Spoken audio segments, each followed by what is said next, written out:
اللہ کے محبوب علیہ السلام ارشاد فرماتے ہیں جب ماہ سیام آتا ہے تو شیاطین جکڑ دیے جاتے ہیں، جنت کے دروازے کھول دیے جاتے ہیں، جہنم کے دروازے بند کر دیے جاتے ہیں۔ اب ہمارے دو دشمن تھے، ایک نفس اور دوسرا شیطان، دونوں کے مقابلے میں ناتواں اور کمزور جان کو مقابلے میں آنا پڑتا تھا، لیکن جب ماہ سیام آیا، یہ ماہ انور آیا، تو ہمارے دو دشمنوں میں سے ایک دشمن باندھ دیا گیا۔ اب ہمارا مقابلہ صرف ایک دشمن سے رہ گیا۔ دیکھیے، ماہ رمضان آتا ہے تو مسجدوں کے در کشادہ ہو جاتے ہیں، لوگوں کا رجحان دین کی طرف ہوتا ہے۔ جو 5 نمازیں بھی نہیں پڑھتے ہوتے ان کو تراویح میں بھی کھڑا ہوتا دیکھتے ہیں، اہتمام ہوتا ہے، نیکی کا، صدقہ و خیرات کا ماحول پیدا ہوتا ہے۔ ایسا کیوں ہے؟ کہ شیطان بن گیا، لیکن اس کے باوجود نظر بھٹک رہی ہے، خیالوں میں آوارگی ہے، اور رشوت کا بازار گرم ہے۔ کیوں؟ کہ ابھی نفس موجود ہے۔ تو نیکی کا جو ماحول پیدا ہوا یہ شیطان کے بن جانے کی وجہ سے، اور برائی کا ماحول اب بھی موجود ہے یہ نفس کے موجود ہونے کی وجہ سے۔ تو ہمارے دو دشمن ہیں جو ہمیں جادہ مستقیم سے ہٹاتے ہیں، ایک شیطان اور دوسرا نفس۔ اب جب ماہ سیام آیا تو شیطان باندھ دیا گیا، اب ہمارا مقابلہ صرف نفس سے ہے، اور یہ نفس شیطان سے بھی بڑا دشمن ہے۔ شیطان کو شیطان بنانے والا نفس ہے، اور وہ ہمارے ساتھ جڑا ہوا ہے۔ ماہ سیام میں شیطان تو بند گیا لیکن نفس نہیں بندھا۔ اب ہمیں اپنے نفس کو کمزور کر کے اور اپنی فتح حاصل کرنی ہے اور تقوی کی منزل کو پانا ہے۔ اب شیطان تو اللہ نے باندھ دیا، اب نفس کو کیسے باندھے؟ تو آئیے، نفس کی بندش کیسے ہوگی یہ کسی ایکسپرٹ سے پوچھیں گے کہ یہ کیسے اس کو باندھیں گے، اس کو کیسے قابو میں کریں گے۔ تو کسی ایسے شخص سے پوچھیں جو اس شعبے کا ماہر ہو۔ تو علامہ اقبال کے مرشد ملا جلال الدین رومی علیہ رحمہ کہتے ہیں، آؤ تمہیں میں ایک معالج کا پتہ دیتا ہوں جو تمہیں اس بیماری کا علاج بتائے گا اور اس کی بندش کے طریقے بتائے گا۔ شیخ رومی علیہ رحمہ فرماتے ہیں، ہفت شہر عشق را اتار گشت ما ہنوز اندر خم یک کوچام۔ عشق کے 7 شہر شیخ فرید الدین اتار گھوم چکے ہیں، اور میرے جیسا شخص عشق کے پہلے شہر کی پہلی گلی کے کونے پہ کھڑا ہے۔ اب اندازہ کیے کہ جن کا پتہ حضرت ملا جلال الدین رومی دے رہے ہیں وہ کس بلند مرتبے پہ فائز المرام ہے۔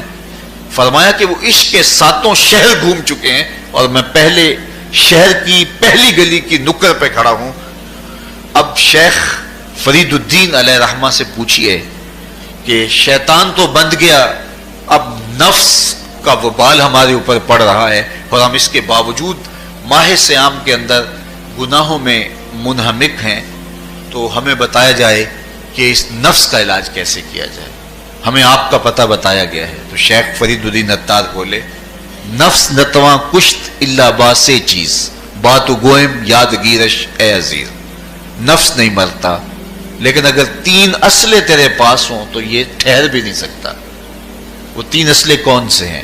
خنجر خاموشی و شمشیر جو، نیزائے تنہائی و ترک ہجو۔ خاموشی کا خنجر، بھوک کی تلوار اور تنہائی کا نیزہ، یہ 3 اسلحے ایسے ہیں اگر تو یہ لے کر کے نفس پہ ٹوٹ پڑے تو پھر نفس کا مقابلہ تیرے لیے آسان ہوگا۔ خنجر خاموشی، خاموشی کا خنجر، اللہ کے محبوب علیہ السلام نے فرمایا من صامت نجا، جو خاموش ہو گیا وہ نجات پا گیا، کیونکہ انسان کی زندگی کی زیادہ آفتیں اس کی زبان کی وجہ سے۔ آپ اپنے گناہوں کا اور میں اپنے گناہوں کا اگر احتساب کروں تو ہمیں سب سے زیادہ گناہ زبان کے ملیں گے۔ آنکھیں بھی گناہ کرتی ہیں، ہاتھ بھی گناہ کرتے ہیں، پاؤں بھی گناہ کرتے ہیں، لیکن سب سے زیادہ گناہ زبان کرتی ہے۔ جھوٹ بھی بولتی ہے، غیبت بھی کرتی ہے، شکوہ بھی کرتی ہے، گالی سب و شتم اور کیا کچھ زبان کے گناہ ہیں۔ اسی لیے اللہ کے محبوب نے فرمایا جو تمہارے 2 جبڑوں کے درمیان ہے یعنی زبان اور 2 ٹانگوں کے درمیان ہے تمہاری پارسائی کی جگہ، تم ان 2 چیزوں کی مجھے ضمانت دے دو، میں محمد تمہیں جنت کی ضمانت دے دیتا ہوں۔ تو انسان کے سب سے زیادہ گناہ زبان کے ہیں اور اس کی پارسائی کی جگہ کے. تو اس لیے میرے حضور نے فرمایا من صمت نجا، جو خاموش ہو گیا وہ نجات پا گیا. خنجر خاموشی، خاموشی کا خنجر نفس کشی کا ایک مؤثر ذریعہ ہے. اور دوسری بات بشمشیر جو، اور بھوک کی تلوار. تو بھوک سے نفس کا مقابلہ کیا جا سکتا ہے، بھوک کی تلوار سے نفس کا سر کاٹا جا سکتا ہے. ایک مختصر تمہید سمجھنا ہوگی، اور وہ یہ کہ ہمارے دو دشمن ہیں جو ہمیں جادہ مستقیم سے ہٹانے کے لیے دن رات کوشاں ہیں. ایک شیطان اور دوسرا نفس. یہ دو دشمن ہیں جو ہماری متاع عمل، ہمارا خلوص، ہماری للہیت، ہمارا باطن لوٹنے کے لیے ہر وقت مستعد اور فعال رہتے ہیں. اب ان دو دشمنوں سے ہمارے تنہا ناتواں وجود کا مقابلہ ہے. اور ان میں سے جو بڑا دشمن ہے وہ نفس ہے، کیونکہ شیطان نے جب انکار سجدہ کیا تو ہم تو یہ کہتے ہیں کہ ہمیں شیطان نے بہکا دیا، لیکن شیطان نے جب انکار سجدہ کیا اور خود بہک گیا تو اس وقت کوئی دوسرا شیطان تو نہیں تھا جس نے شیطان کو بہکایا، وہ نفس تھا جس نے شیطان کو شیطان بنایا. اس نے اندر سے کہا انا خیر منہ، میں بہتر ہوں.